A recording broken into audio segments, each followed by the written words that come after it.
That's the secret to this is you just got to hit live. Don't overthink it. Just hit broadcast.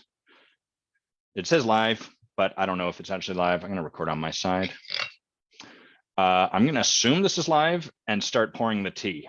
This is a lot of people. I've gotten a lot of feedback lately where people are like, hey, if you don't like, they want to see first no tea and then they want to see the tea coming out like that. Because otherwise, apparently, it seems like I'm lying about this being tea drunk live. So I don't know how that works, but happy to oblige. The least I can do. And I click this down here just to make sure we're live. And then I got to mute this because it's going to start talking in my ear. See, just click. There we go. I did it. We're live. Oh, so cool. April 16th, 2021 here in Victoria, British Columbia, where it is very warm. It's unseasonably warm for us. I wonder if I slide. It's telling me the temperature in Ottawa, which is not helpful. What do I care about that? I mean, Ottawa's cool, but that's not where I live. So I guess, well, it's unseasonably warm for Victoria, but in case you're curious, the temperature in Ottawa is 8 degrees Celsius. So I hope that's helpful to whoever is wondering. That's some vanilla and orange tea today. Quite a lovely little melody. I'm coming at you through new technology. We've just had fiber optic installed in our house, which I have no idea if this is going to be better or not. I'm curious how the feed comes through. It wasn't usually a huge issue, but given that our business is a lot of video and phone and this is a lot of our business, it's worth us upgrading. And the frustrating thing is they're advertising at particular speeds, so we pay for it. They install it. I do a speed test. It's instead of a gigabit, it's 600 megabits. So that's like a drastic reduction. It's 60% what's advertised. And then of course, once you go from the wall, the connection from the street into the wall of your house into your wireless router, the speed drops another, I think it's about 200 megabits per second. So this is the sort of thing where I'm like, I know you're going to have a reasonable explanation for why this is the way it is, and I don't want it. I just want it to work. Why can't it just work the way I want it to? Good morning, Heather. Good morning, San. I saw you show up there. Thank you. Now, why is there a question mark at the end of that, San? What's going on there? Are you asking me if my hair looks sexy? Or is it just sort of like you're nervous to say it, so you're turning your voice up at the end, like your hair looks sexy? It's kind of like a bit of a safety thing. I'd like to get to the bottom of this. What absolutely unequivocally is available through this upgrade is that our upload speed is much faster. So when I do a test, typically our upload speed would be around, I don't know, it's something drastically low, 20, maybe 30 on the old coaxial cable that we had. And with fiber, because it's not shared, you have your own dedicated connection. It's a much faster upload speed, so about 200. And while that doesn't matter for downloading movies or pirating stuff or whatever I do, nothing illegal, certainly downloading or streaming videos or whatever, for this kind of thing where we're uploading video to the cloud, that's really great. Oh, that's awesome, Dave. Thank you for that heads up. Awful, huh, Sam? Love your sense of humor, man. Now stop it. So I'm going to drop into what I want to start talking about, which is something that I've been distinguishing for myself over the past, probably a couple months. This has been like a burgeoning piece of awareness and living into that I've been working on with the support of my own coach. So I want to share what's been coming up, what I've noticed, what I've distinguished, and then we'll bring Angela on, who you're going to love, and we'll dive in and do some coaching with her. So let me just get a sense. I'll have a sip of tea. That's going to steel me for this story, and I'm going to get a sense of how I'm going to talk about this. Why do you want me to stand up and dance for you, Evan? What is this? I know. No, not in this moment. I'm going to do story time. I'm going to tell you about this thing. Hey, fix camera. There we go. So one of the things I'm very clear, I'm well familiar and well acquainted with, is that the part of the way my survival mechanism or my shadows work are to stay safe by being right about my beliefs. And as long as I'm right about something, I'm kind of protected from anything outside of what I'm right about. So it being right, and those of us that are really good at arguing, proving, debating, explaining why we're right, we have a special challenge because it's the world of possibility outside of what you already have lies beyond what you're right about. I can only ever be right about what is already in the realm of what I already know. Anything past that, there's nothing I can really be right about. So there's been a number of conversations I've been in. Well, there's just been a number of societal collective conversations we're in, which are conversations like, hey, Hannah, good morning. Oh, hey, Arlene, thanks for saying that. That's really sweet. So societally, the conversations that have been up for us would be like patriarchy, the dominance of masculine, or more specifically men, because those two things are distinct, dominating women, the feminine, and white privilege and the systemic racism that Black people of color and BIPOC, and NPR's Code Switch even suggested we call it now BLIPOC, and they were playing around with various acronyms. Morning, Sechko. But in any event, so we've got these like kind of systemic conversations. And so I'm going to park that, talk a little bit. I'm just kind of putting this together. I've been writing a post about this, but bear with me because this isn't fully formed. This is like my work. I'm trying to share my work with you as I'm in it. So societally, we have a lot of those conversations. Now, here's something that I have experienced time and again, which is that anytime I'm in some kind of relationship with another individual or a collective of individuals, and I say, the problem is that person over there is doing this. So if I point to, say, my wife, and I'm like, the problem is she never takes up any space and it's so annoying. The trouble with that is that has me kind of blinded to the fact that I'm in a dynamic with her that's co-creating that. So to take this right to the realm of an example, if I'm pointing to how my wife never takes up space, I can almost guarantee you that my part in that is that I probably always take up the space. And what that does is that gives both of us the perfect excuse to continue running our patterns unconsciously. She gets to continue to not take up space because Adam's always taking up the space. And I get to continue always taking up the space because she never takes up the space. Now, Bay and I can both take up quite a bit of space. So this example is not necessarily rooted in reality, but I'm hoping you can kind of see the reciprocality of it. That I can point to Bay and I can be right as much as I want about how she needs to take up more space, but the more certain I am that that's what she needs to do, and the more I keep pointing over there and insisting that that's the work that has to be done, the further away I get from my part in co-creating this experience, this shared experience that we're in. So that happens on the individual level, and it also happens on the collective level. Republicans or Democrats can point to the other side and say, here's what's happening. Here's what is going wrong. Here's how they are the problem, and we have to stop the problem. And what that does is it has them completely unable to see how they participate. They're co-creating a greater system. So it's kind of like there's this larger picture. You could think of it almost like the Tao, the yin yang symbol, and how the white is pointing over there to the other side and insisting, here's the problem. And then the black is going to point over to this side and say, here's the problem. And neither of them can see the greater whole, the systemic thing. So what I experience to be true when I work with people is often at some point, if they want to transcend and create transformation, they're going to need to be able to see the forest for the trees. They're going to need to be able to see the whole system rather than just what's going wrong over there on the other side.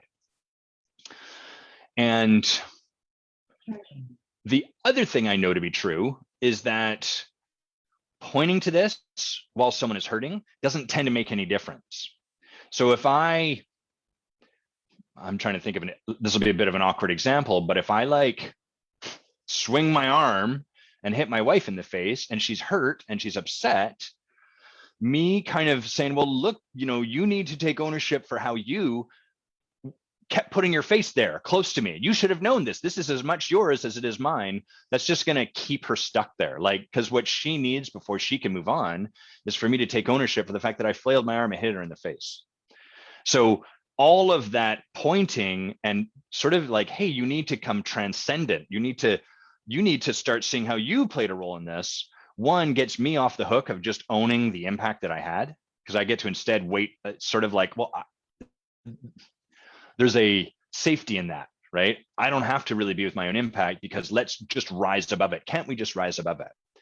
You've probably had an experience of either yourself playing out this kind of game or someone playing this game out with you, where it's like, why do we have to sit here in this apology and make this so wrong? Can't we just move past this? And what I've found to be true is no, not until we actually be here. So we can't move to what's next until we actually let ourselves first fully be present to what's here. Taking that into the realm of this example, Bay or myself or whoever got smacked in the face can't move to what's next and grow beyond it until we first actually let ourselves sit in the pain and the hurt. Trying to insist someone to just move beyond it and get over it and blah, blah, blah, blah feels safe and is good and it lets me off the hook, but it's actually pretty inhumane, because right now what's going on is the person's hurting. And so while they're hurting, they need to be felt and experienced and gotten in their hurt. Hey, Alexandra, nice to see you. Happy Friday. Yeah, Hannah, they don't want to hear it when they're triggered. Hannah says, so true, people don't want to hear it when they're triggered. I would go even further. They can't hear it when they're triggered. When someone's hurt, there's no possibility yet for a higher level conversation. And further, my insistence, my attachment to a higher level conversation is now in the way of them moving past this thing. So what we have to do, own your own shit. That's brilliant, David. It's so accurate. Dave writes, own your own shit is such a huge theme and a cop-out. It really is a way that we can, like, it's none of my business how you related to what I said. It lets me off the hook for the impact that I had. And that's fine. It's just that there's a stage of leadership beyond that, more transcendent. So now I'm going to bring this back to the societal conversation that I started with. First of all, this is what I have found and on some level know to be true, is that there is a point where if we want to create transformation, we have to rise above pointing the finger over there, and we have to take responsibility for how we are co-creating that thing, because really that's the only place the work can be done is on this side, and then begin to address it and rise from that place. As long as I'm pointing the finger over there, none of that's going to happen. So what happened recently was a friend of mine, a woman, posted something that she's a woman I really respect. She's deep in her own work, deep in her own practice, writes a lot of great stuff. I don't agree with everything that she's written, thank goodness, because that would be weird if I did. But I really appreciate and respect a lot of what she puts into the world. Her medicine is good medicine, and I trust it. And she shared a post that said something to the effect of, I think, like something along the line, I'm paraphrasing, so I may get it wrong, and let's not get too caught up on the wording of it. But the trouble is that most men have no understanding of what equality would actually be like, and thus they have no capacity to even contemplate it, even if they had it, blah, blah, blah, blah. And she wrote, like, this is the crux of it. And I read that and I was like, oh, I really don't like that, in the sense that it's not necessarily wrong. And it also is that finger pointing, right? Like, the trouble is the men, as opposed to like taking a look on our side and where's the work that we can do. And so I was sitting with this, and she came back at me and was fairly stern in her own stance, and was like, well, this occurs like your defensiveness, Adam, and blah, blah, blah, blah, blah. And so I was like, I don't like this. It doesn't feel good, but let's take a look. I can see my defensiveness. And so where I kind of got to was, okay, I get it. Where we are collectively is there's been a lot of hurt caused. And before we can rise to what I see as true, we have to be able to sit in this hurt. So me sharing what I see to be true, me sharing this greater, more transcendent truth actually doesn't serve this moment. That sounds pretty enlightened, right? Sounds pretty good. But as I have continued to sit with this and get supported by my coach and look deeper into this, I'm noticing an even more subtle place where my ego has gotten a hold of this.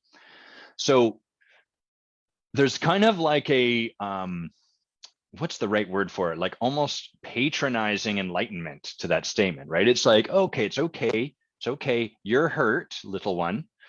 And I recognize the grander truth, which is that eventually we will need to come up to here, to what I can see up here on this mountain that I live on. But for now, I will come down and I will be amongst the people and I will be with you in your hurt. That's not how I was relating to where I was coming from, but you can probably you can probably feel that a little bit, can probably see, oh, interesting. And so what ends up happening is I'm willing to be there with people, but I'm also holding on to this thing that I'm right about.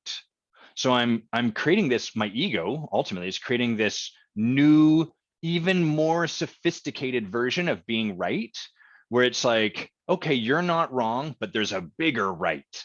So there's like, here's one level of right, but there's even a bigger right, but I'll set that aside and be with you in your smaller right for now. And then we can both come to the bigger right than I am. So there's like this real safety for me that I get to continue to still be right about it and still hang out up here.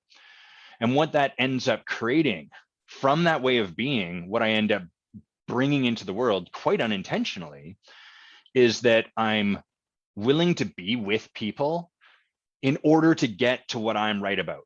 So I'll be there, I'll listen, I'll receive the impact, but there's a 1%, maybe if we're being really generous, maybe it's like 50% of me is still there, or 1% of me is still there, or 0.0001% on a really good day. But there's still a part of me that is stuck up there, hanging out in the transcendence, unwilling to come down and just be here with you in the dog shit, in the muck of it all. And so that's the first thing I started to notice, was like, holy crap, there's like this, that's how sophisticated the ego gets, or at least how sophisticated mine's gotten, where it sounds very enlightened, it sounds very transcendent, and at the same time there's an unwillingness to get into the real mess of it and just hang out there. And what I can see as I keep pulling this apart and unpacking this and looking at this, quite a few things actually. The first is that all of that is ultimately rooted in my fear. And my fear is if I just come, first of all, it doesn't feel good to receive this, but that's okay. I can sit in that for the most part. But if I really sit in this with you, with them, with all of us, with whoever, we're never going to leave.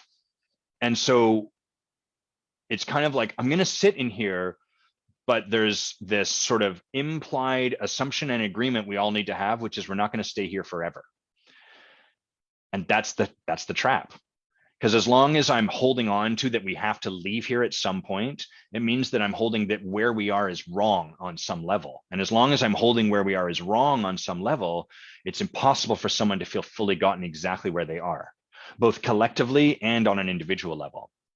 And so that's the fear. And then the strategy to avoid that fear of we're going to be stuck here forever is that I hang on to this greater image, this greater vision of whatever's possible and all of that. And then I'll come down here, but I'm not going to let that go. And so, first of all, if I never move beyond that, it would, I hope I would still create a great impact in the world. It's better than just telling people they're wrong or something like that. So this isn't, what I'm distinguishing here is not something I'm condemning myself for, or even saying is wrong, or that we need to defend, or whatever, but more just my intention is to share, noticing the sophistication. As we do our work and deepen ourselves, our ego deepens as well. The more breakthroughs I create in my own life, my ego grabs those. Yesterday's breakthrough becomes my ego strategy next time. So there's a point where just being able to see a bigger truth was a massive breakthrough for me, instead of just being right about this thing and you're wrong about that thing. And now I'm ready for what's next. And so what I'm really present to in all of this is the work that's here to do is let go of that entirely. Yeah, maybe I'm right about that, but who knows? Because until I'm willing to let go of how I think things need to go next, I can't be, there's a holding on to that limits the possibility that's available for all of us. And if I'm willing to let that go and just hang out right here with the hurt or the mess or the discomfort or the joy or whatever it is that I struggle to be with, if I can just sit in that with you and not need it to be any different and just let myself be guided and let you be guided and trust that what's showing up is perfect, then whatever is next from here will reveal itself, as opposed to it being something I'm hanging on and that I already know. So this is like, this has been showing up quite a bit in places like in my relationship, in the conversations I get into with people. And I'm just starting to like hone, like bring the microscope into focus on it so I can really start to see it, because it's very sophisticated. And if someone was like, you're wrong or whatever, it's very easy for me to be like, okay, I understand how the position I'm holding occurs to you is wrong. And so I can get that and I can blah, blah, blah, while at the same time still getting to reserve the right to be right. So that's what's been real for me lately. That's what my work has been looking like, is noticing these places where I'm, to use your term, Alexandra, which I really like, kind of using a righteous bypass, or like maybe another way for it would be like a transcendent bypass. Like, oh yeah, I can rise up above it. And for me, this is a beautiful example of how like our work's never done. We never finish because, well, it's done when you say it's done. So for a lot of people, they might overcome this thing and then be like, all right, I got what I wanted. I'm going to just hang out here, and that's totally okay. But for me, the game that I'm interested in playing, and it really is something I relate to as a game on my good days, is like, oh, the work's never finished. I'm just going to keep climbing this mountain. How can I find the next edge and work into that and open up my heart and be with my own humility and my own humanity as I'm called to be humbled again and again and again, find my way back to compassion and love for myself and for the rest of the world. So that's the gist of it. If you saw something for yourself, I'd love for you to share in the comments, like what's something that showed up for you, or what do you notice a version of this shows up in your life? That would be really cool to hear. And let's segue from there and talk a little bit about Angela. And then once I've done that, then I'm going to bring her on board, but not yet, Angela. You just keep waiting back there. Cami, sup? Soup. I've been saying soup lately. It's kind of like a fun take on sup. They say that once you reach your 40s, you can't be cool anymore. But I think that the way I'm saying sup in this cool way is quite a bit of evidence contrary to that. So soup, what soup? Also, I like soup. Favorite soup, probably split pea and ham. Yeah, I like that a lot. Not favorite soup, minestrone. Fancy name? Adequate as far as the soup is concerned. Anyhow, that's a conversation for my other podcast, What Soup. You can follow that somewhere. Doesn't actually exist, but it'd be funny if it did. Let's talk about Angela. So Angela Bay and I all met initially when we were in Cancun. Bay and I had gone down to do work with the great Werner Erhard, who, let me grab his book here so you can see this massive tome. Look at this thing. It's like a phone book, right? If you wanted to test your strength, you could rip that in half. I couldn't, but you could. And Senyika could definitely rip that in half. Remember the spine test. So how many book darts does it have? Look at all those darts. Each one of these is a little, can I show you? Am I going to be able to do this? It's hard to, oh, there you go.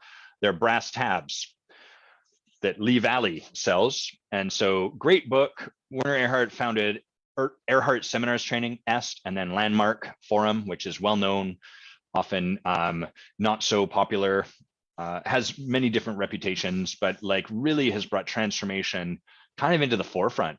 Werner I think, deserves to be credited with a lot of transformation becoming a thing. Heather, you are cool. You are also like, I wouldn't be surprised if you were saying stuff like tortilla soup. Tortilla soup, Mark. So we went down to Cancun to take Werner's course, Being a Leader, which was 2 weeks. It was a phenomenal course, highly ontological, and there was a lot I took away from it. And we met a whole bunch of people. What was interesting about Being a Leader was there was a ton of people that had a background in Landmark, leaders of the Landmark Forum, people that had gone through all of Landmark's leadership programs, and then followed Werner to his next line of work. And what had Bay and I go there for it was really, we were present to Werner's age because he's in his 80s now. And we were like, this is kind of one of the godfathers of transformation. And it'll be so easy to keep telling ourselves next year, next year, next year. And then to have him pass away and be like, oh, if only, I wish we could have, I wish we had. And we really didn't want to have it go that way. And so, John, I love that. Yeah, sometimes you just hear what he's talking, you're like, what is he saying about that? Arlene, you're going to be one of the cool ones. I'm telling you, we're crafting something here. Soup.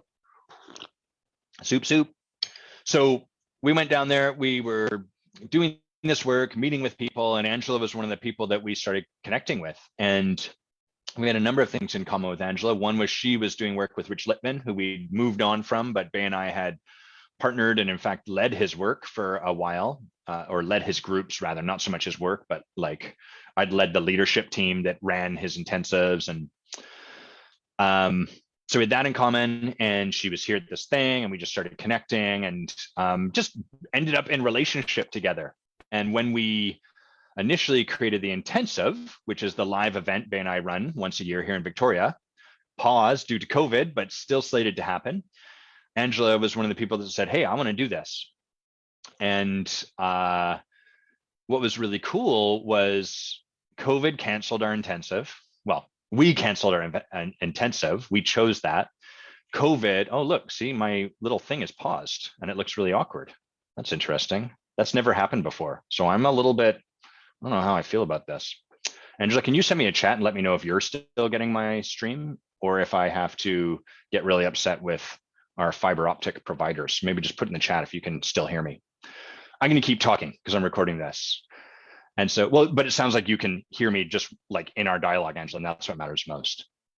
So we did our intensive, we canceled it, and then we, oh, great. Thanks, John. That's great. So it's probably just on my end. Thank you, guys. That's super helpful. And hey, Leo, good morning. So Angela said, I want to come. We ran a virtual intensive, 2 days on a weekend as kind of a interim kind of thing.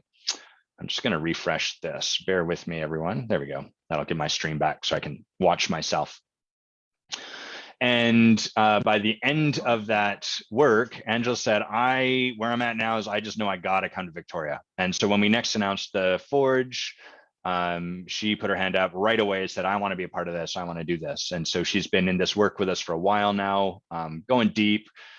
She and I have had a bunch of conversations. She's delightful. I know you're going to love her. Angela, let's get that camera on. Let's get that mic on. Let's get you right here. Hello. Oh, so glamorous. Hello.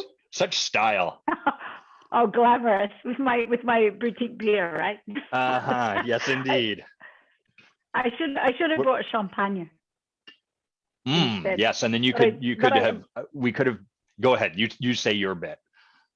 Yeah, I could have had a whole bottle by myself. So I have some limits, not many, but that's one. That's one of them. Anything else you want to share about like being a leader, or what drew you, like what led to us being in relationship together? Anything like that you'd like to add in? Yeah, I really love, first of all, what you already said. And I think that was the leadership training that did it change my life? I was blown away by it. I've never had a training like that before. This is being a leader. In all of the coaching training and the 12 years I've been coaching, that was just phenomenal. And yeah, I really appreciate how we connected, and so it was like a no-brainer when you said you were doing Forge. Yes. Yeah. I was disappointed when you weren't doing the intensive, and I've been doing something else along the lines. It wasn't ontological work as such. And in fact, it's meant to be tonight, the retreat. I completely forgot.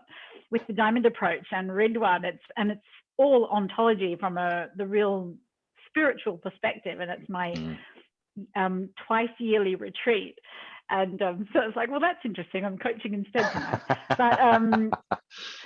But it was Werner's work, or the Being a Leader course, was suggested to me by a great friend of mine who's worked with Steve Harbison, and who suggested the Prosperous Coach and suggested Rich. And so, it's all of that, that group, that community.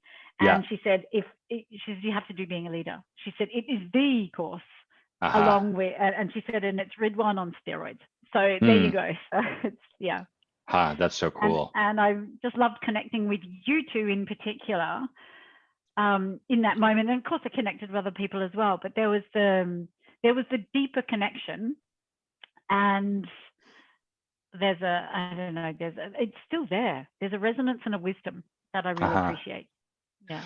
One of the things that was really interesting me about being with so many Landmark people, this is my experience of Landmark, which I hold in high regard. Like, I think it provides a great service to the world because people get a taste of transformation, which is hard to find elsewhere. Like, we talk a lot about that word, we throw it around, but it's not often found. It's not often experienced. But what I find tends to happen is Landmark is like a weekend. The forum first is like a weekend, and then a weekend, and then I think maybe a third weekend. But so you're getting a taste, but it's sort of like dipping your toe in, or like taking a drink, and then you go back to your life. And there's not often a structure of ongoing, continual support. And so what that does, it's like when people work with a coach for a month and then stop, and then work with a new coach for a month and then stop. We never get forced to be with the intimacy and, frankly, the contempt that can grow from familiarity as we stay with the one person or stay with that structure. And so I found there's a lot of people there that were amazing people, and I love them dearly, and had a lot of language. They could almost speak very like ontologically, but they were kind of like a disembodied head. And they would start to say things like, I had a headache, and then I realized a headache's just a conversation. And I was like, I really get where you're going, but also sometimes a headache just fucking hurts, and that's okay too. Like, there's room for all of this here. I totally got the same experience. In fact, it was really interesting. And they're similar conversations that I've had, because I have not done any other Landmark work. In fact, the only time I'd actually heard of Landmark was in Australia, because that year of 2019, I don't know how much I traveled, but it was a lot, to the extent that, like, huge. And happened to be like, I went to see my mum, and I hadn't seen my mum for like 4 or 5 years. So I went to see her. I hadn't seen my brother for 16 years. And I happened to be on the Gold Coast in Australia, not far from where I live. And a friend of mine that I hadn't seen since school that I reconnected with went, "Oh, you're going to a," and I hadn't also, I dare to admit it, hadn't heard of Werner Erhard. And so you didn't really know what you were getting into. Not at all. I really trusted my friend Martine. And I looked at I obviously looked before I went, considered it, tried to find out a bit more, but I didn't know all about this huge reputation. And I was blown away by the depth and the precision of all of the work that was in there. And I'm still like, it still resonates, more than a year later. Totally. Like, it's very deep work. But so all of that to say was that one person I caught up with there had done the forum and said it was the most amazing work he'd ever done. And I went, oh, so that even piqued my interest even more. But what you said, what you were talking about before I came on, was really resonated. Being with what is, without having something else to go to, without having that I'm holding on to, I'm right, or I'm holding on to anything. Being there with what is what gives real access to whatever is coming next. And I am not an expert on it. I've had the privilege, I don't know if it's a privilege, but through the work have experienced it, but it's certainly not something I master, clearly. Well, me too, I get obviously. what you're saying. Well, I get what you're saying with the landmark work. It's something to keep going on. It needs. Yes. Yeah. It's constant. It's a mountain with no top. It never stops. Yeah. Mark just says my forum was a pivotal shift for me. I love that. And I think that's the case for a lot of people. That's been my experience, because it's sort of, and if anyone's read this book, it's a transcript of Werner Erhard leading the forum, which is a fantastic thing. It's just fascinating to listen to this man and how the distinctions that he's working with. It doesn't explain it so much. It's more exploring the connection between his work and the philosophies of Martin Heidegger, which frankly I found a little bit boring, but if you like that, that's cool too. But you can really get a sense of like, oh wow, there's a deeper conversation being invited. And you get to hear you just hear in Werner speaking why he developed the reputation he did, because it was done in the 70s, I think, or maybe the early 80s, but like you can hear him calling people assholes, and you can feel kind of like there's a real I gotta slap people to wake them up kind of vibe to it. I think we've come a distance from that. The thing I'm going to share, and then we're going to dive in, Angela, is first of all, you can download all of the course materials for being a leader at the link I just put in the comments, and they give them away. They ask you to cite them, but you can go through it yourself. And the first thing you're going to notice if you click that link and you look is that they are dense. These are dense materials. It's like 900 slides.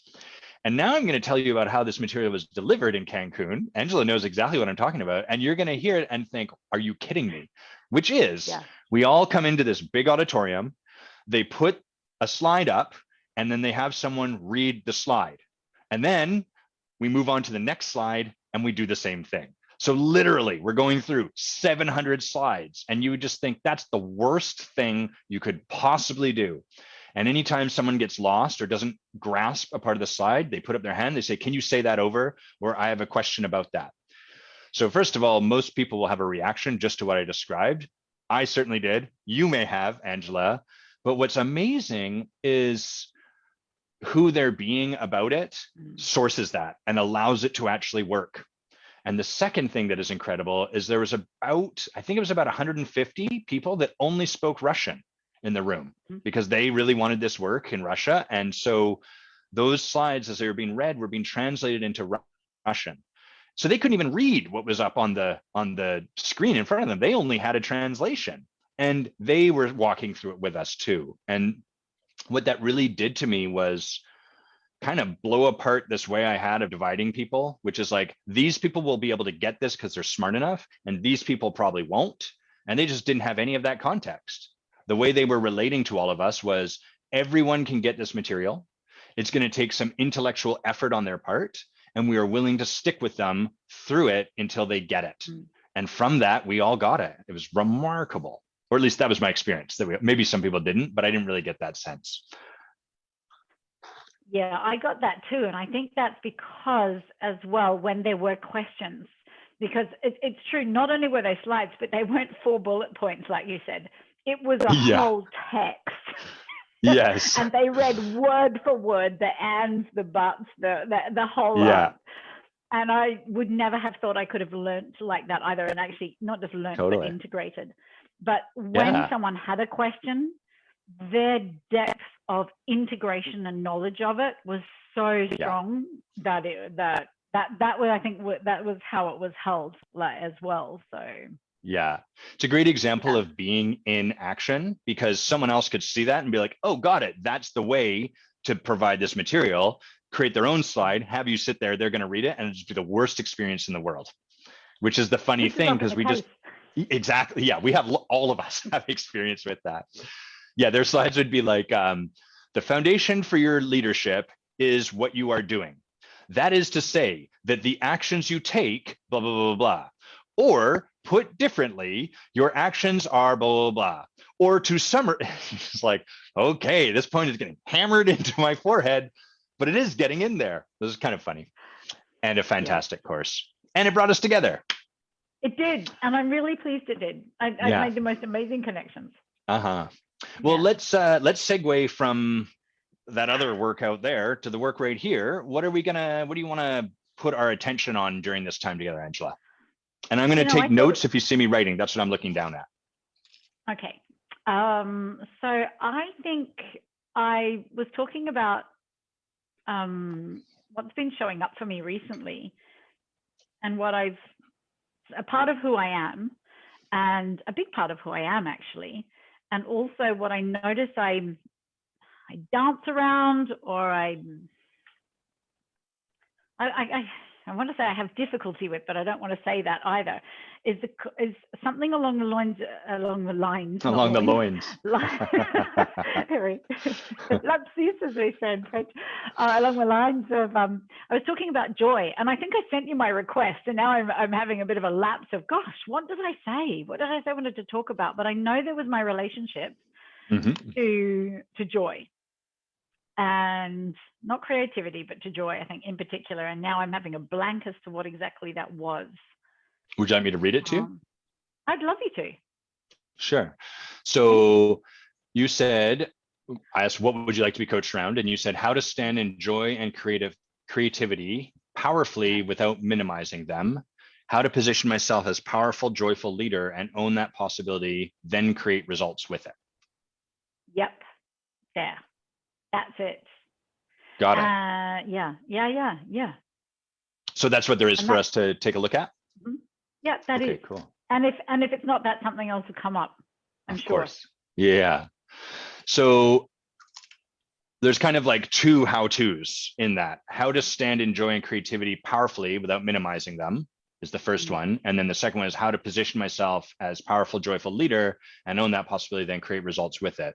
Those may be the same thing, but which of those two paths do we begin down? I think it's the first one. Got it. Because first leads into the second anyway. Okay. Got it. Yeah.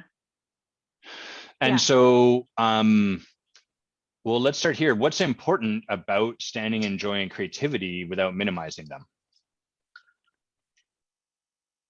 I think that joy and creativity are essential. They're essential parts of who we are. And if I go to the without minimizing them part, that's something it's a natural part of me. I think it's a natural part of most humans. In fact, all humans, joy and creativity, it's who we are.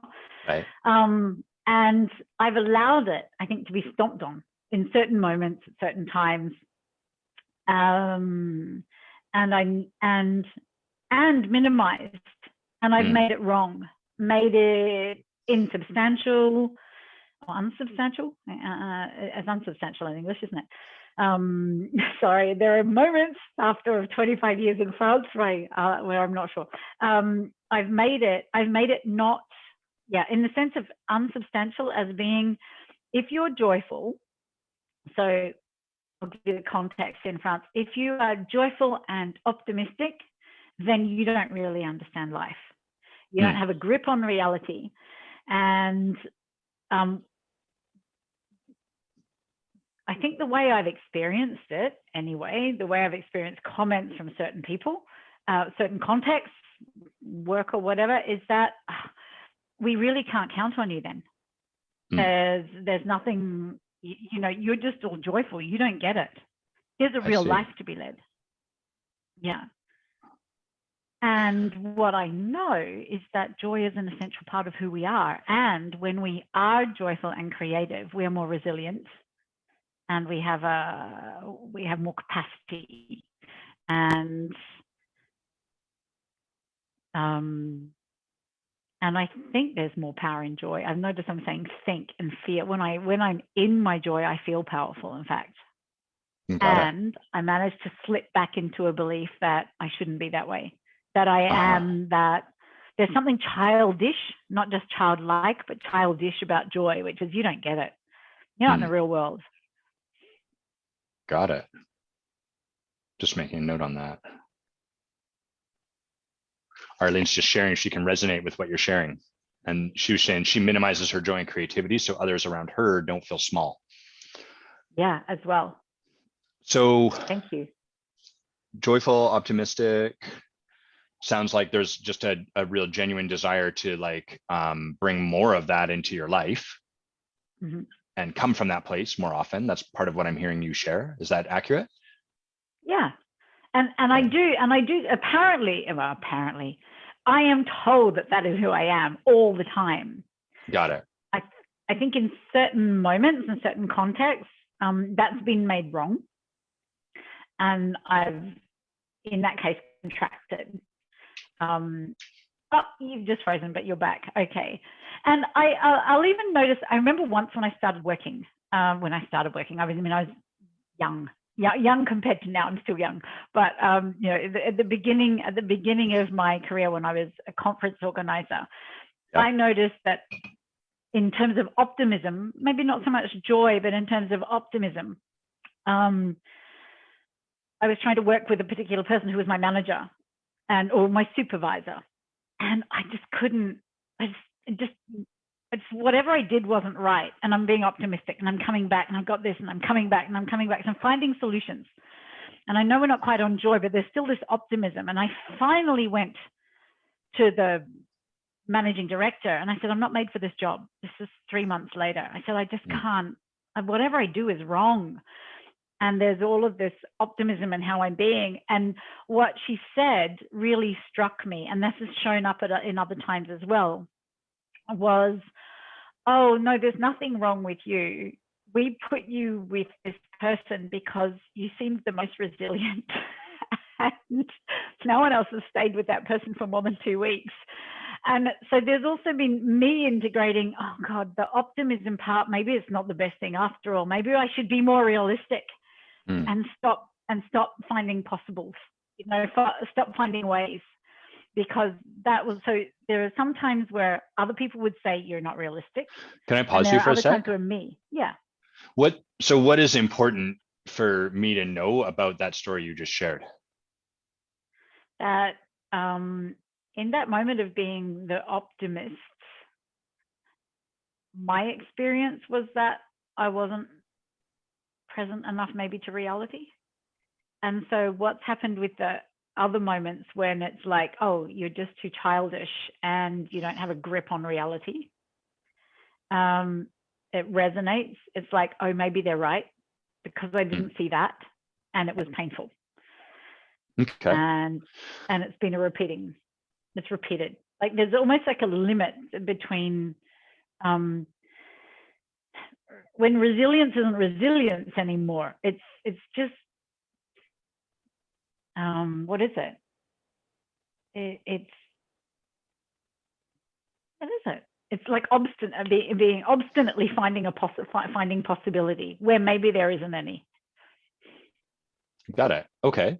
So let's calibrate. What do you, I get the content that we're taking on. What do you want to leave with today from this conversation?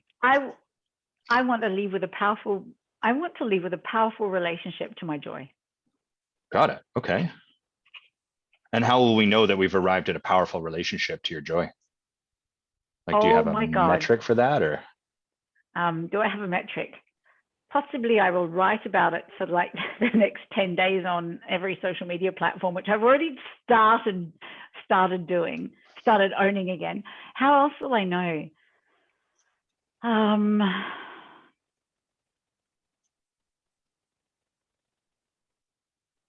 I'll go and crack open a bottle of champagne. No, just kidding.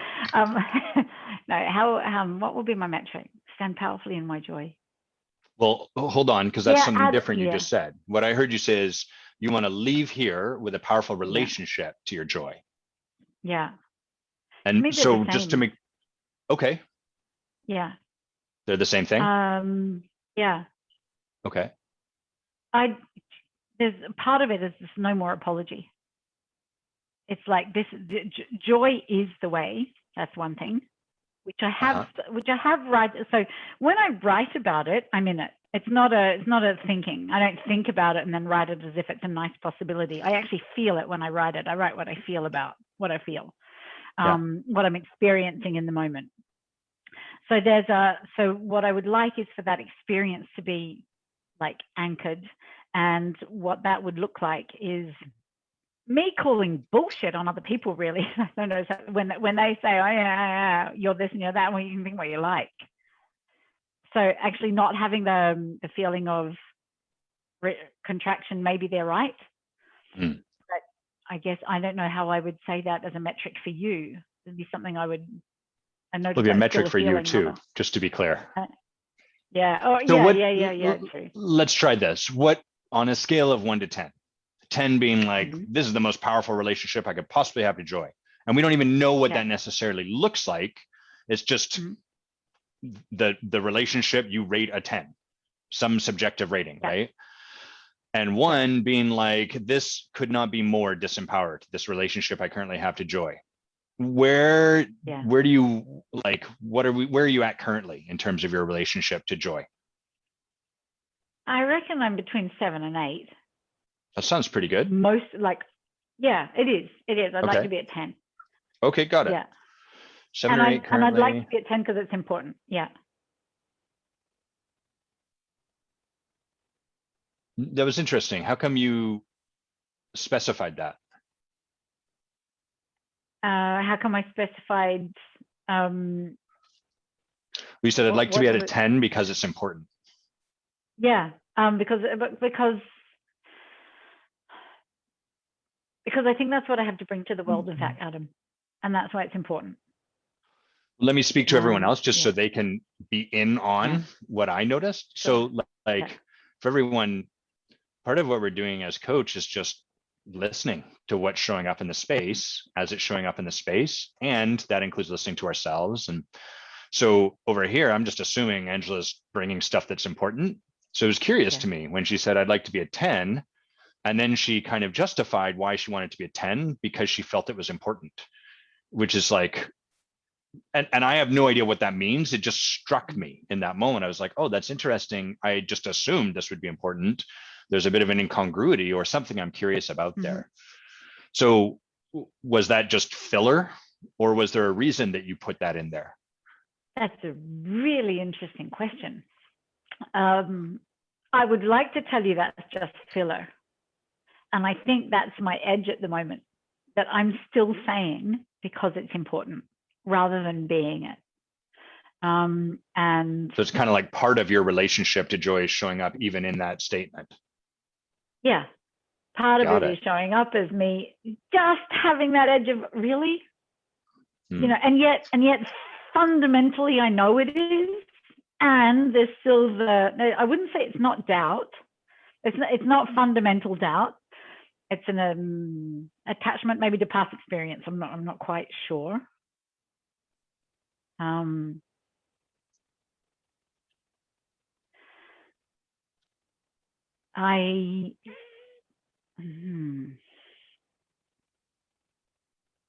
know my deepest experience of joy is so powerful. It's like when I say it's as powerful as like Bodhicitta with a sword. It's not like this nice fluffy thing. Okay. It's exceptionally, when I say cutting, not as in destroying, but it's that powerful. And that's the importance of it. Well, that's what I feel is necessary. And people, when they're connected with that, when you're connected with your joy, you have so much more power. And I feel I dilute it. When you describe this, it almost occurs like you're trying to convince yourself. Yeah. Is that how does that land for you? I'm not saying that I'm right about that. I'm curious. That's how it occurs for me. I'm curious how that lands with you. No, what I feel is real. What I experience is real. What I feel is that what comes from that is almost as if I need to convince other people of that. So I don't need to convince myself. So who are you trying to convince someone in this moment? Good question. Thanks, I've been working on them. Am I trying to convince someone in this moment? No, but that's the importance. So that's how deep the importance is to me. I think that's more it. I don't need to convince you. But that's the intensity of the feeling of the importance. Got it. So okay. So let's look at what your current relationship to this part of you is. So what is there's this part of you you say is joy, and how do you relate to that? When I'm on my own, Sure. or it's there and it's relatively frequent. It's not all the time. There are moments of sadness and all the rest of it, but it's part of who I am. What I notice is that I will adjust it to fit the context I'm in or the people I'm with. So I'll like, oh my God, let me just hang on. I won't gouge my eyes out tonight in front of everyone. I'll do it later. And can I share what that is about? Angela does this really funny thing. The forge happens from 10 to 12. So we're right at the middle point, and she takes her hands and does this, presumably because it's an eyeball relaxation technique, but it always looks, we're halfway through these calls. Usually the forge goes quite deep and can be very confronting. It always looks like Angela's at the point where she's just trying to gouge her eyeballs out. So yeah, that's what hilarious. She's referencing there. So what I heard you share when I asked that question was what you do. Yeah. What I'm curious is about your relationship to joy that would then have you do that. Do you understand that distinction that I've just drawn? I like it when I keep it safe. Right. Does that? Yeah. Well, let me give you an example over here so you can kind of see it, okay? Mm-hmm. So what do? I connect with people openly and freely, except when I see people that look kind of scary, and then I hold myself back. So I'm describing the actions I take, the stuff I do. That's where most of your answer around joy has been. What I'm asking is for your relationship to joy. So my relationship to connection would be that it's great around certain people, but around other people, connection is unsafe and something I have to manage. Oh, there you go. See that? Well, that, can you see the difference between those two completely. answers? Completely. Yeah. So I want to invite you to answer in terms of like, what's the relationship? All right. Well, it's practically similar. Like it's more or less the same. It's around most people. I don't even think about it, in fact. And okay, but think about it now. Okay. Well, when I say I don't even think about it, okay. My relationship to it is like natural, and when I say my relationship is I don't think about it, it's like I don't have to. It's so natural that I don't think it's so natural that it's there. And around some people, it's unsafe. Those people, that context and those people, I have to present it a certain way. I have to package it so it's acceptable. I have to fit it into a box. I have to put certain words on it. Because why? Because otherwise I will, what's the word that I want to come up with? What that I want? Well, one word is coming for the one, otherwise I won't look professional. I won't I won't be perceived as, there's a word, and I've sort of got a half a French and half an English word coming in. I can take either. I'm bilingual too. Yeah, okay. Yeah, the word is not coherent. It's not professional. It's unsubstantial again. I'll be. I've got this thing coming to me. I'll be shot down for having no substance. Got it. And then I won't be able to. Unreliable a little bit. Unreliable. That's it. Unreliable. Got it. Okay. Anything else you can distinguish? Yeah. I said, yeah, it's coming up. What I'm getting from this is that I know I'm projecting an image out onto them as well, but there'll be also that I will, I guess what I'm getting is I'll receive some form of rejection. Why? because it's too good to be true. Yeah, it's too good to be true. You can't really be like that. The world is not like that. And then I get sent into, maybe they're right. Maybe there's something I haven't seen. So there's kind of like a bypassy or, head in the clouds nature to it. Yeah. Is that right? Yeah. Head in the clouds and no feet on the ground. Disneyland. You don't live in the real world. Right. You can't work with these people who work with real-time huge problems, like world problems, because you've got no substance. I'm speaking about me when I say I've got no substance. Got it. Yeah. Okay. So it's acceptable most of the time, or even good, but then sometimes, and then you can fill in the sometimes with like whatever the circumstances are that dictate this sometimes, certain kinds of people, certain kinds of tasks, a certain situation, whatever. Sometimes it's unprofessional, unreliable, lacking in substance, too good to be true, bypassy, kind of Disneylandy, everything's perfect. Okay. What else? What else do you hold to be true? Or I think wrong was the first thing that came up after that. Wrong. And wrong, what wrong flavor of wrong? How is it wrong? It's wrong for the context. It's bad wrong. Well, that's just another version of wrong. Yeah. Like what flavor of wrong? It's not subtle enough. No, that's not true. I was going to say not subtle enough, but that's not true. It's not. There's all sorts of things that could be not subtle enough. It's just inappropriate wrong. It's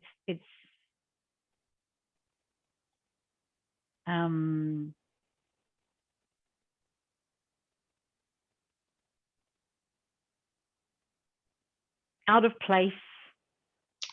Don't get it wrong. Okay, got it.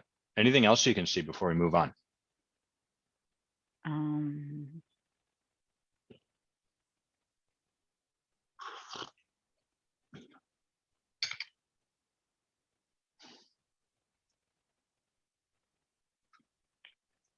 No, not right now. Okay, great. So Mark's just sharing, thank you both for the gift of your transparency and allowing us to witness the process. So thank you, Angela, for just sharing, distinguishing this.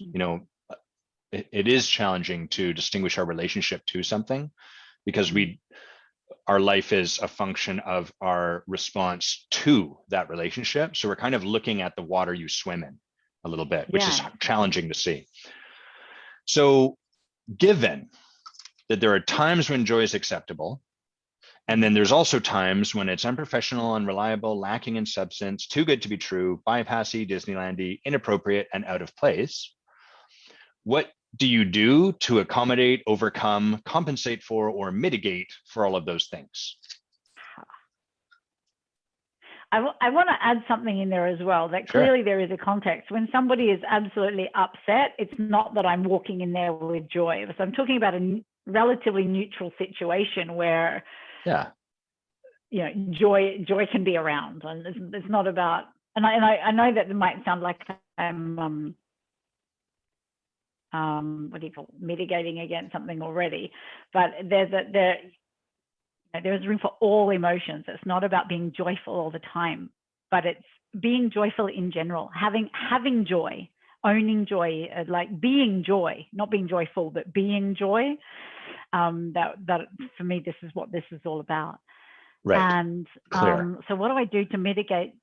Well, I shut down. Well, I shut it off. Okay. And when you shut it off, what shows up? I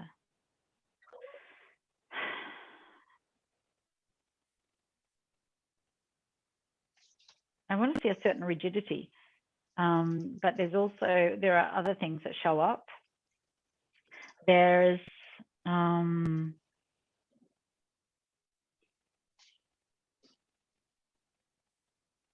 so get kind of rigid.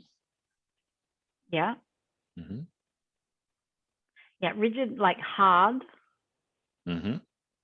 Logical. I go straight up into my head. And you're pretty smart. Thanks.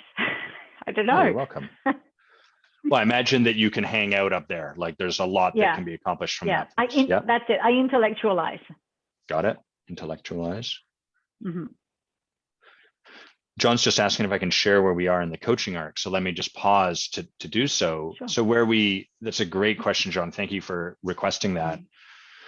Where we are is we're clear on what Angela wants to leave with. And now what we're not yet clear on is really coaching has 4 components. Where is someone? Where do they want to be? What's the gap between those two? Like what's in the way of being here instead of there? And then we coach to close that gap. So where we're clear on what Angela wants, which is a different, more empowered relationship to her joy. But what we don't yet have is at least fully formed, is the existing relationship she has to her joy. And so that's what we're drawing out, is getting clear, like, okay, how does it currently look? What does joy currently, how does that currently exist for Angela?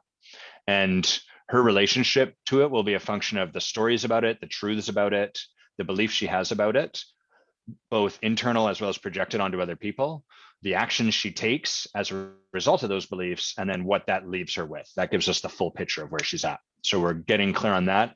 And I don't even know if we'll move to like moving her forward. But before we can move her forward, we have to be really clear on how it currently is. So that's where we are at this point. So you were saying, Angela, from these truths about joy, you shut it off, you get kind of rigid, you get hyper logical, you intellectualize. What else can you see you do to? Yeah, go ahead. I stay on the surface. I don't go deep into anything. I stay on the surface. And what does that deal with? How does that solve something? Well, it means I don't have to, feel any form of rejection or hurt. Yeah. And I don't have to, it's like a twisted way of not making myself wrong. So I already am going into that, but it's a way of not feeling it. It's a way of fitting in. I fit in as well. It means I pass. And what's your version of fitting in? Because some people might be like, oh, I'm going to dumb myself down to fit in, but I'm imagining that there's a specific version of fitting in for you that relates to joy. Oh, I'll go straight to, I'll go straight to the reality, and I'll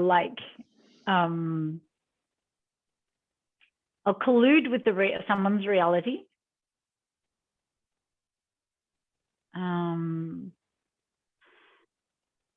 And I'll feel, it's interesting because I'm confusing. I'm like collapsing joy and optimism right now. But but in some cases there's a sense of my just being, like I can walk in my garden and feel like be joy, like for nothing, and still have ups and downs financially, and and still have to deal with it, and still have sick children and everything, and still be joy. Mm-hmm. And so what I'll do is I'll shut that down. I'll just be with everything else that's not right, for example. So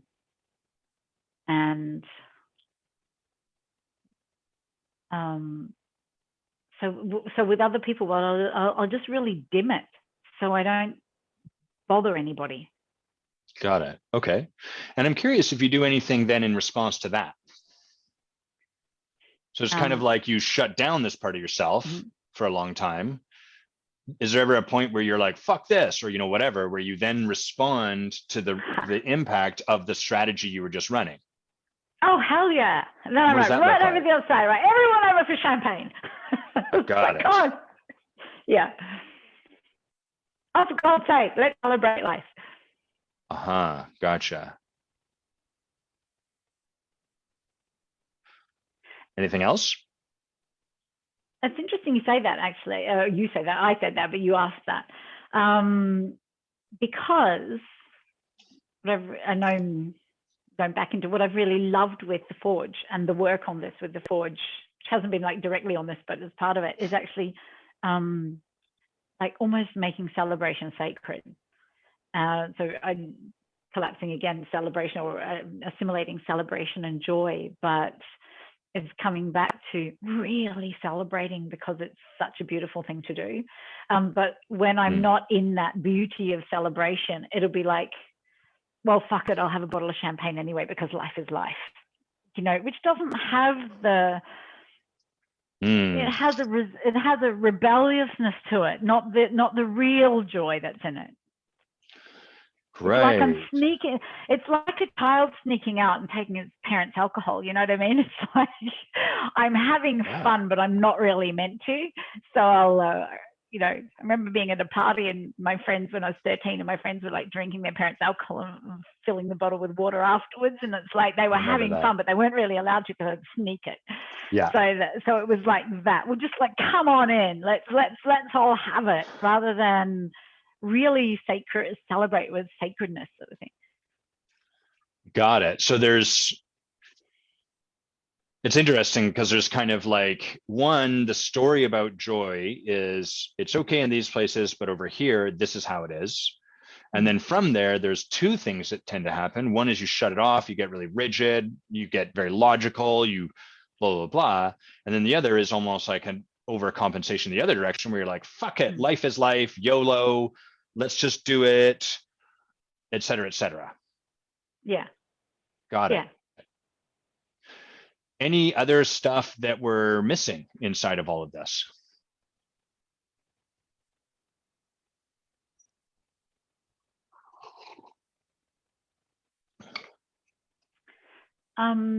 I'm not sure it's something that's missing, but what I'm coming up with is that I'm noticing that the way I'm speaking about joy is as if it's sort of like loud, and that's not always. It can be really quiet.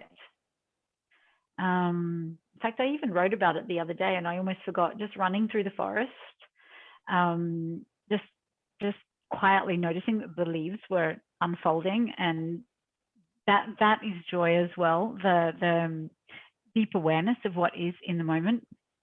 Right. And so it sounds like you're empowered around joy in that area. Yeah, as well. Yeah, okay. yeah. But I don't know. Yes and no. When I'm on my own. Yeah. That's a sense that to me is also really sensitive, and so I don't often. I wrote about it recently. I don't think I've really written about it as joy before ever. And I've shared it with my children. Like, you know, we used to drive them through the forest to school, and you see winter, and you just notice I notice slowly the leaves unfurling, and you see the green arriving bit by bit. And that, what is important about this right now? Well, what's important about that is that quiet sensitivity of joy of being in the moment is something I don't share very often either. It's like I keep it safe. It's not for everybody. Which would be consistent. Moments. Yeah. Yeah, that'd be consistent with what I'm hearing you describe is, so if joy is part of who you are, yeah, there's places in life for which you are expressed as that. Like you don't have a story. Like if I take someone and put them in a cave, this is the thing about a hermit going and sitting in a cave. You got to be with yourself, but there's no rebound for who you're being. So you can be whoever you want, right? And therefore we can, oh, it's so great. I can be myself. Finally, I can make jokes, the kind of jokes I want to make, blah, blah, blah. So I'm hearing like you can go into the forest. That's an example where by yourself, your relationship, you are able to express joy because it doesn't impinge with your current relationship to joy. Yeah. But so there's nothing wrong with that. I want to be clear. And it's awesome that that's available to you. But I want to invite us to put our attention more in the places where your relationship to joy currently has you disempowered, because otherwise it's like, well, cool, go spend all your time in the forest, which would be awesome, except then you're not going to have the impact you want to have in the world, because to have an impact, we have to interact with other humans. And that means you're going to need to interact with the humans for which this relationship to joy does impinge. Does that make sense? But I also, what I recognize is what I was expressing before, and just in this moment, that's what I was distinguishing, is that almost the bugger at the YOLO, let's have the champagne is like the side that I'll bring in. The quiet sides, like, which is an overexpression, but that deep expression is also something that I will keep from. It's almost that's the same as the light is also something like with those people. I'm not going there with that. They'll stomp on it. So you won't. Okay, so I'm kind of hearing you say that. Check my feet on this one. I don't want to be right about it. I want to make sure I'm hearing what you're saying. Yeah. But it sounds like you're distinguishing that there's this YOLO part, but there's also this like deeper, softer part of joy, and you don't share that either. So like the part of joy that we could argue might almost not be childish or whatever. It's just sort of like an embodied, kind of like the joy that comes to us when we're meditating, or maybe the joy that comes when I'm allowing myself to feel real grief, or maybe the joy of sitting in the rain as it lands, like that sort of joy. I'm hearing you also hide that. Yep. Got it. What are you noticing as we explore this? It's really sad to hide that. That's what I'm noticing. Mm-hmm. I'm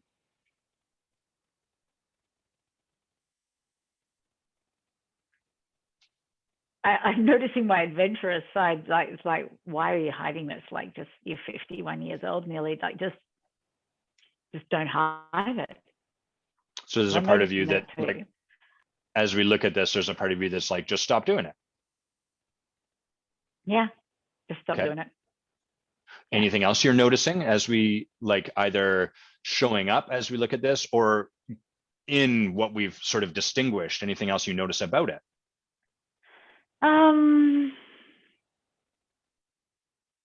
There's too much story in it. I think it's part of what I'm noticing is that there's a tiredness to it. Like, I think that's it too. It's like,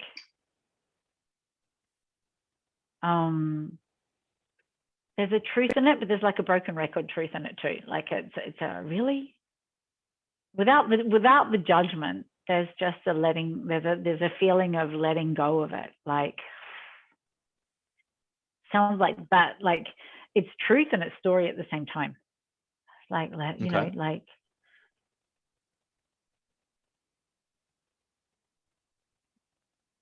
there's not even, I was just thinking of, I've got the question of what might happen, but that's not even really the question. It's just let go. Let go. Just. Well, that'd be awesome. You know, and then those pillows that people send us that are like, let that shit go. We'd be like, oh, sweet. I can't believe I finally got the pillow and now I'm free of all the patterns. Yeah. You know, what I'm present in that, Angela, is not a lot of, this isn't a criticism, just present to kind of a lack of reverence for your patterning and what led you here. There's almost like, it's kind of interesting to me because part of what I'm hearing you talk about is there's like a superficiality that you're afraid people relate to joy as. Then there's a superficiality with which you create, you know, fuck it, life is life, let's drink, you know, that kind of thing. And then there's also a superficiality to this whole structure, like the way you're relating to this whole structure is a little bit almost superficial. I'm not calling you superficial, but it's almost like you're holding it like, I should just let that go. As opposed to like, I'm really hearing for over here, I'm like, wow, I can really get, there's like a lot of reverence I have for this whole structure and how consistent it all is and how it makes so much sense. Can you see the superficial, like, can you see what I'm pointing to? And I want you to really check in as opposed to just give me the answer you want, like that would make me feel good or whatever. What I can see, what I can feel is a tiredness, in fact. I think that's it. It's not the superficiality of just let go. I can hear you, but it doesn't feel like that. What it feels like, so it doesn't feel like some advice I'm giving myself of just let go, which is like, sounds logical. There's a, like, distinguishing all of that with you and noticing the superficiality of it and noticing the, you know, the holding on and the trying to hide it or the making it into something and all of that, that takes a lot of energy. And that's right. That's where the just let go is coming from. It's like, man, do I really want to, like, you know, like, wow. That's the just let go. Not so much yo, you know, now you know it. Now you know that's all you have to do. I really see, what I really distinguish and see is how it's been a great protection.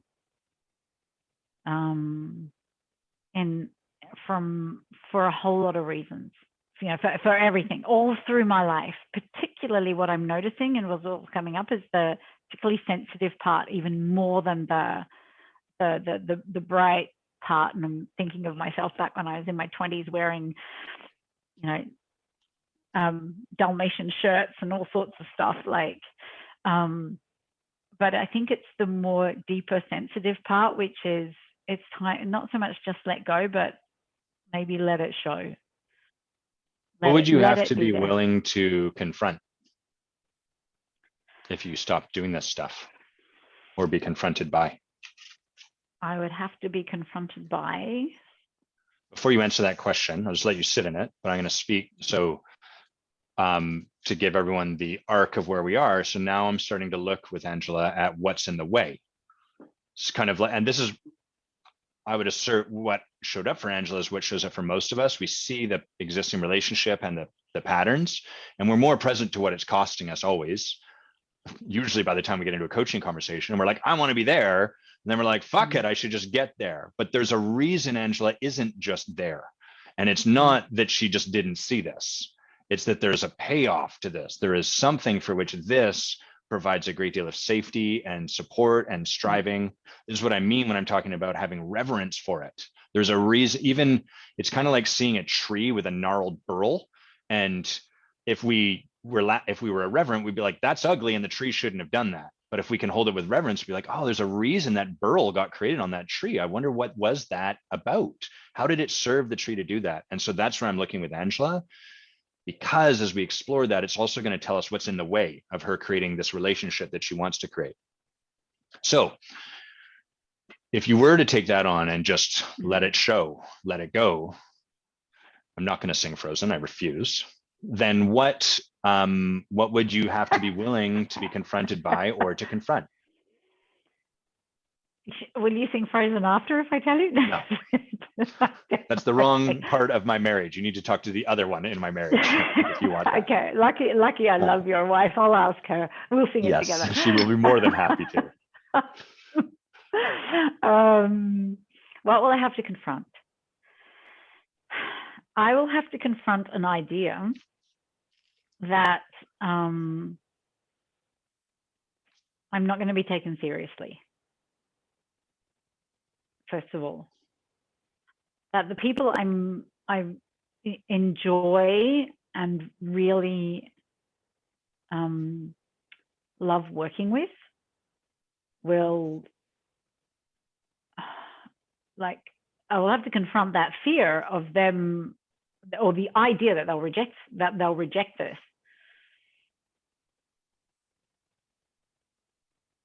How come? What about letting this show means you'll have to confront that idea?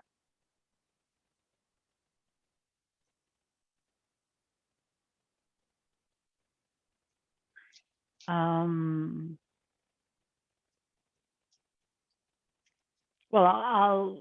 it's an idea. What I'm projecting is that there'll be a rejection, and so I'll have to sit with the possibility of rejection. And why would they reject you? Because they will think that is. I think that I might be coming back to like going around in circles, but that would be inappropriate. And yeah, like I was saying before, it would be, I want to say the word weak. but it's not weak. I mean, that's not quite the right word, but it's like just disconnected. That I would be disconnected from reality. Yeah.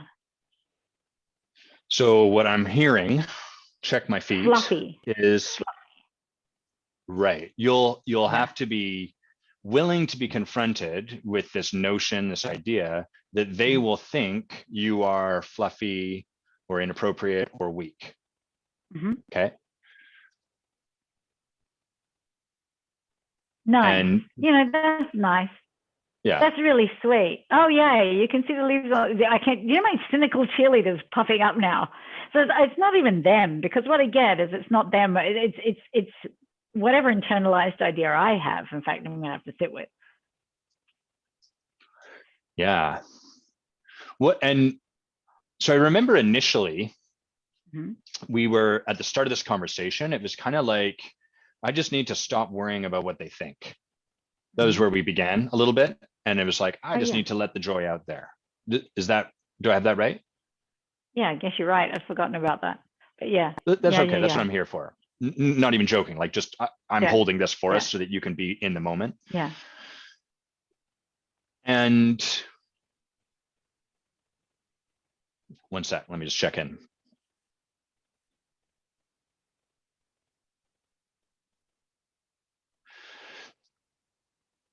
So that is how a lot of people kind of like, we envision the breakthrough is, oh, I'll just stop caring about what other people think. And then the next layer, just spat on my desk there. That's a juicy mouth over here. The next layer would be, it's okay for them to think that they're entitled to think what they think. And I'm just going to embody what I'm going to embody. What would be the real edge for you to be with if you were to practice letting your joy out? No, I need to sit with the fear of it. It's not just letting them be think what they think. Because that's what I do anyway. That's already what I do. Especially when I do the no, it would actually be sitting with that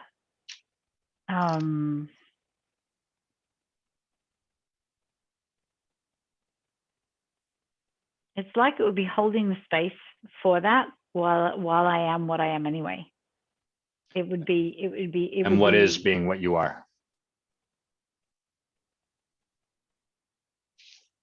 At least in this context. It would be allowing myself to have the discussions of, have you noticed how, like what I started writing the other day, just recognizing how joyful it is to watch the leaves on the trees, and hold that as something that I think is sacred and that I think is useful, and that I think more humans need to be in contact with. But I think we would change the world if that was like that. But that was, when I say easy, it's not easy because I still had to push publish, but it's still easy in the sense that I was behind a screen and I was pushing publish, not I was sitting on a conversation, which I'm actually having with you now. What's the worst thing people could reflect to you when you post that? Which they didn't, by the way, which I got completely the opposite. Yeah, well, what they could reflect is, what the fuck are you saying? You're completely disconnected from the real world. This means nothing in what I'm doing in business. This means nothing in when we're really looking at how to solve the world's problems.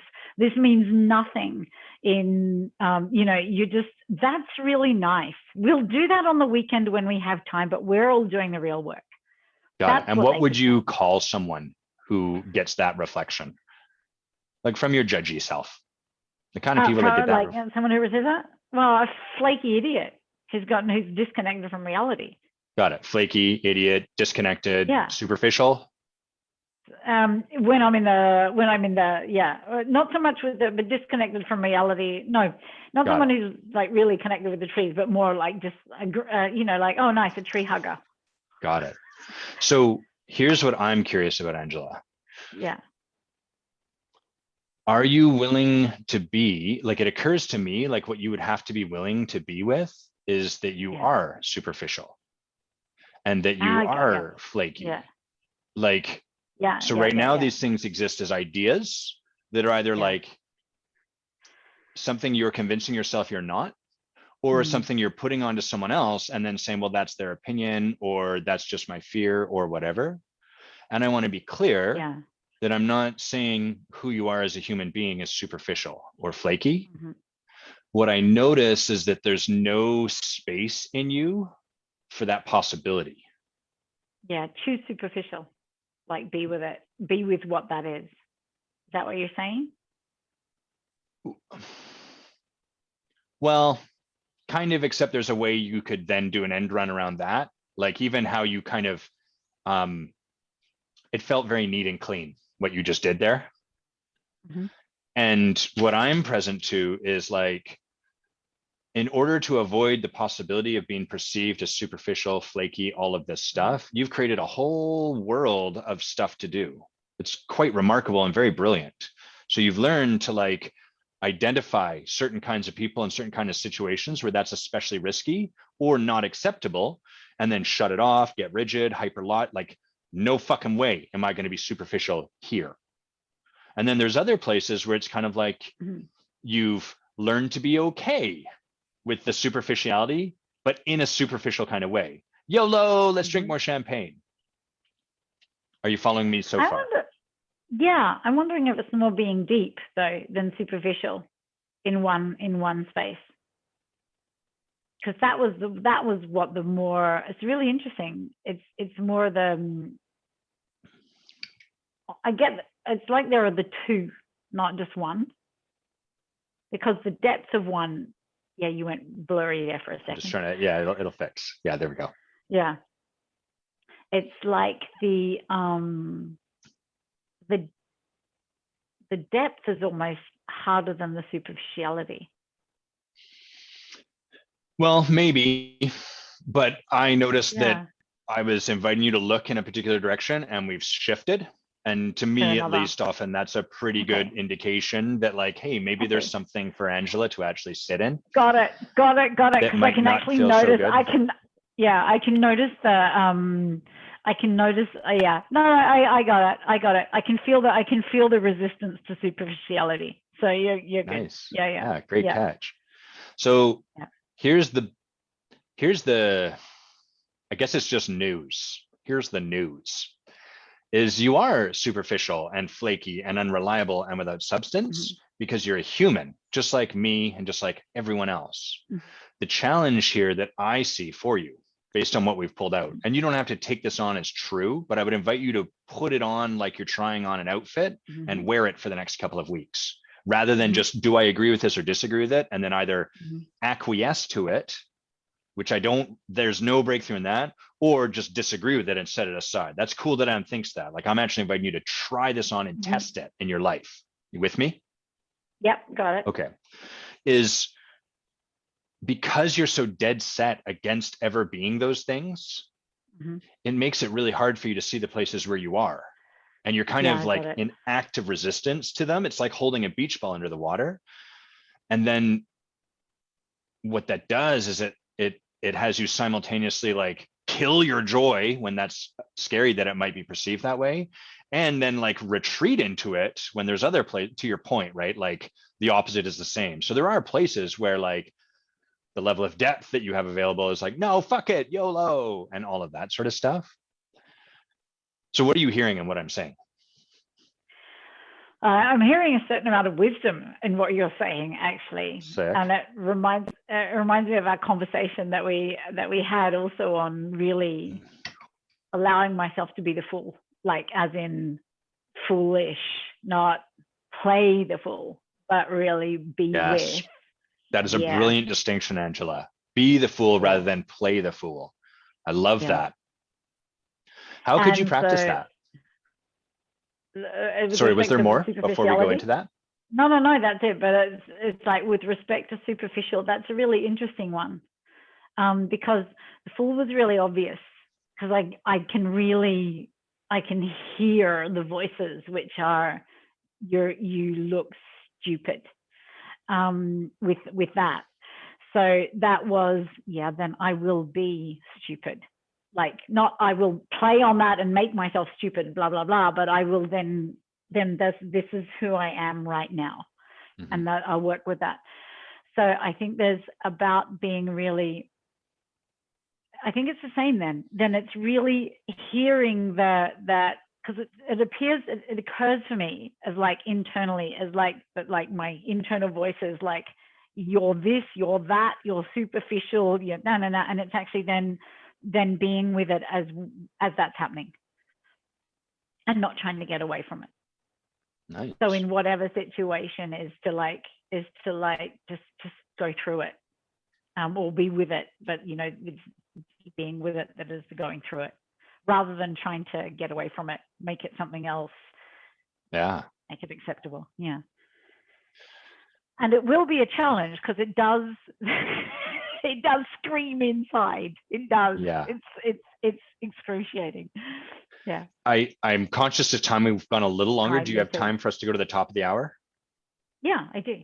Yeah. I'm going to make sure, I think I have a call at the top of the hour. So we're going to finish pretty quickly. I'd love to offer you one more practice and then we'll go to a debrief. Okay. Okay. So what I would suggest is look for the places where you're quashing your joy. Practice sharing from there and be open to all of the feedback that comes. So here's the thing is, as you practice sharing your joy, there are going to be places and times when it's like superficial and disconnected. You're going to be like, look at this leaf. And people will be like, we're burying our dog or whatever, right? But something where they're like, hey, come over here with us. And you're so sorry to laugh. It's totally all right. That happened. I'm not surprised. And so that's where that is an opportunity.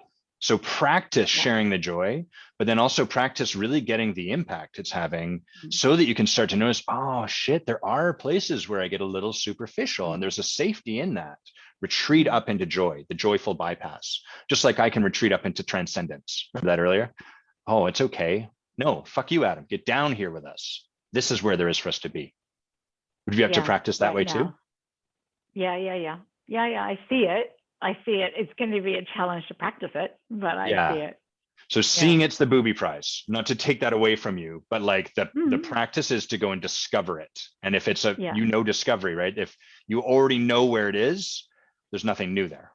So go and find the places where you don't yet know where this is. Go and practice being 1% more expressed and then letting people give you that feedback. And if you notice that feedback lands that way, that's the opportunity. That's the compass needle being like right here, we're on it. So can I ask a question with respect to that? And then we'll wind down.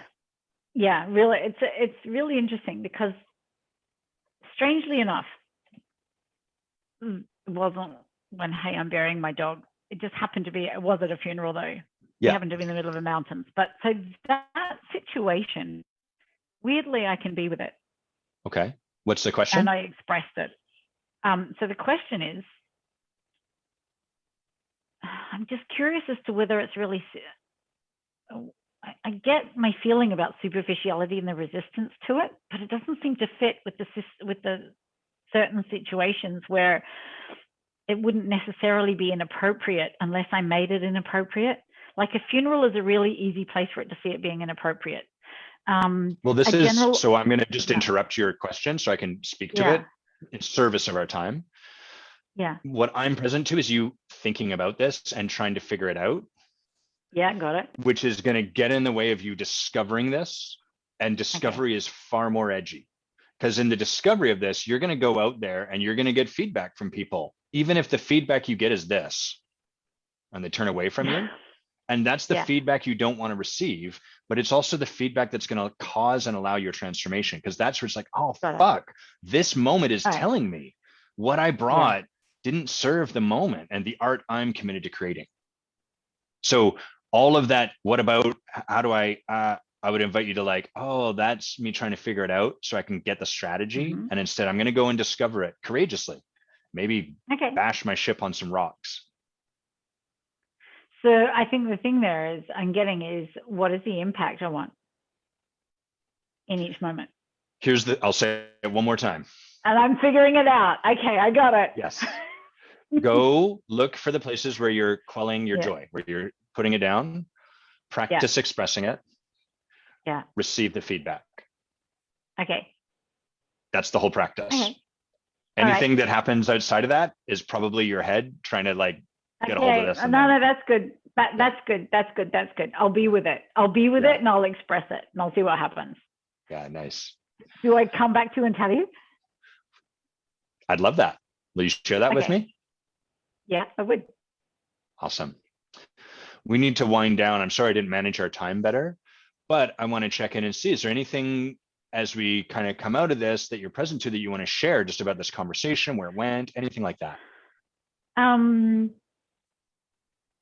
Yeah, it didn't go where I thought it would. I don't know where I thought it would go, but it didn't go where I thought it would go. Yeah, I'm left with curiosity. So that's really cool. I'm left with curiosity. I'm left with the sense of I'm left with the sense of curiosity and exploration. So that's what's there for me. Nice. Yeah. What I'll share, and not just for you, but like everyone that like our audience, is at the start, I'm not modeling the best coaching in this moment, because at the start I asked Angela, like, what's the metric? Where do we want to arrive at in terms of relationship? And we haven't really gotten there because we've kind of been looking at really the impact of where she is. Like my experience through this is we started to look at what was in the way, and then Angela wanted to jump straight to where she wanted to get. Like, oh, I should let this go, or I'm tired of this, or blah, blah, blah. And it's like, no, we got to actually, before we can leave a place, we have to be there. Now, with more time and a little more consciousness of the amount of time we have, I would be checking with Angela to make sure she's okay with that, so that I'm managing and letting her lead us. Angela, I noticed we're not actually, it doesn't seem to me like we're going to get clear on that new relationship. It kind of seems like first we got to get really clear on this one. Would you like to stay here, or do you want to go somewhere else, and let her be the one to guide us? Didn't do that here. So I just want to speak to that. So it's not like, oh, we ask that question, then we say, fuck it, we're going to drive in and go wherever we go. That's definitely something I've had in the back of my mind. I'd love to acknowledge you to finish up. Would that be okay, Ange? I would love you to acknowledge me. You're the king of acknowledgement. Thank you for that acknowledgement. So first of all, I'm really present to your brilliance and to your heart. Like how I'm present to like a real yearning, a real desire for the depth that you are, and for the world to experience the depth that is available in joy. And part of what I'm really present to is like the image that comes to mind and has been coming to mind as we've been in this conversation is you like in the rain weeping, and that being an expression of your joy as much as anything else. Like that is a part of joy too. For me, joy is people with a lot of access to joy are people that have access to the entire full range of human expression. Lucky you, or but now I'm sad, or now I'm angry, or whatever. But I'm present to how big your range is, how much you care, how much you desire to swim in those depths yourself, and to be an invitation for other people to do so. And I really acknowledge you for being like, for the trust and your willingness to notice the resistance and practice hearing me past that. Because I know that that's, as a fellow brilliant person, I know that's not easy at all. I'd much rather be like, well, and I feel you actively, doing that hard work of like, energetically setting that piece down. Like, all right, I'm going to listen in this moment. Really beautiful work. And you've just done such a service to the people watching too. Denise Cannon said, saw you here, thought to pop in to see your beautiful light. John said, this was super insightful for me. Thank you for your vulnerability. Natasha, love you, Ange. Thanks for allowing us to witness. So really, as you do that heavy lifting, you're doing work for all of us. It's really, really beautiful. Thank you. Thanks, Service. I think coaching is such an amazing service to the world. So thank you, Adam, as well. That's why I'm so privileged to be on here with you. Anything you want to share about what you're up to, where people can find you, something they should check out about you? Oh my gosh, I didn't think about that. Okay. Yes, come and find me here on Facebook, and come and find me on Instagram, and come onto my site and read the blog. I've got lots to say and lots to share. And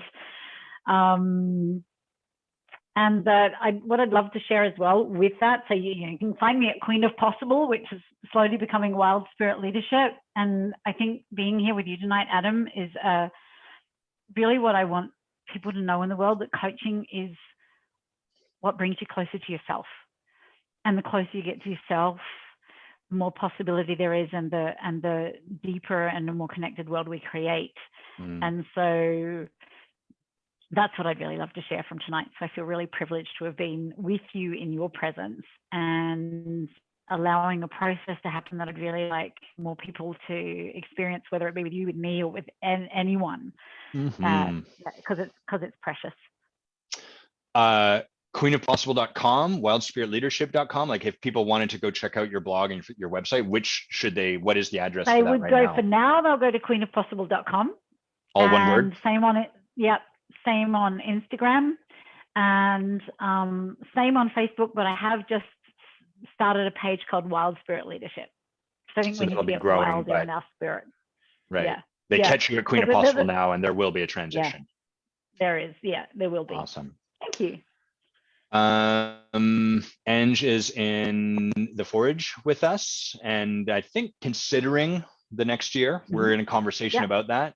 But I hold Angela as like a measure of someone in the work, really doing the work, really diving in. If you think this conversation might have been confronting, well, she's going deeper in other places. And so we're currently enrolling for the next, I guess I'll call the next iteration of the Forge, which starts in September. If you're interested in that, if you think you might want to kind of start to dive into this level of depth or want to support other people this way, reach out to myself for a conversation. I'm sure Ange would be open to have a conversation with you if you want to hear about her experience. Yeah, cool. And I would like recommend it. Like I'm saying, like I really would. I really think it's valuable. It has increased the depth and the range of my coaching immeasurably. So really, any coaches out there who want to do that, I'd really suggest it. Thanks for saying that. The last thing I'll share and plug is what I think is going to be the last iteration of the Creating Clients course, which starts May 5th. It's a 10-week course, and that's if you're a coach and you hate sales, you hate all of this niching and making funnels and all that.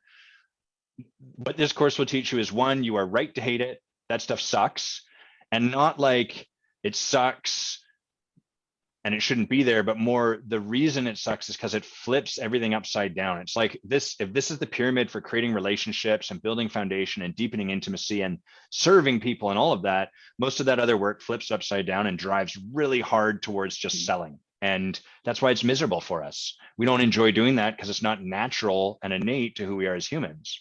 And so what we do is we flip that pyramid upside down. We help you build a foundation so that you can create a really beautiful experience of being with people, connecting with them, deepening relationship with them, and serving them. And from there, that top part of the pyramid tends to take care of itself. It's not that there's not stuff for you to learn. It's just that it becomes so much easier because you're just in the practice of building relationship with people, and that's way more fun. So that starts May 5th. I think it's the last iteration I'm going to run for a while. It's a low cost point of $1,000. And I'll put the link here in the, actually I'm going to put that, and I'm also going to put the Forge link here for you, evergrowthcoaching.com/. Whoops, I did that wrong. I put the Froge, which is a different program that is secret and people can't join that yet. Here we go. Did that work? Yes, it's going to show up. So it's evergrowthcoaching.com/the-forge. And if you're curious about the client creation course, adamquiney.com/client creation.